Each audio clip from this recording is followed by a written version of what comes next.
Dear friends, in the recent past, I've been receiving some messages from the public concerned about the frequent shutdowns that are taking place in the power supply in different locations like Shillong, Tura, Jawai, and other locations.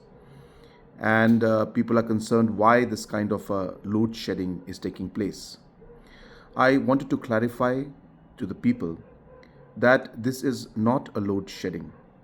This is a regulated shutdown, and the main purpose of the shutdown is to implement the RDSS scheme, where close to 2,600 new transformers are being either replaced or being installed.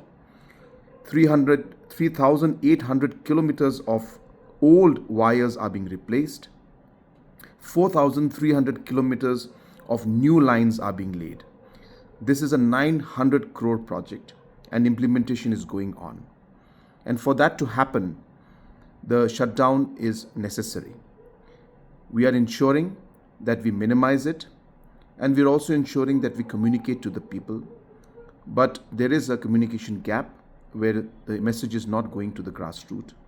And I have requested MECL and Power Department to ensure that a better communication system is done so that information can reach to the people on time. But I just wanted to clarify that this is a necessary procedure. There will be slight inconvenience, but this is being done for the larger interest of more stable power in the future and for the larger interest of the people and the state. Thank you very much.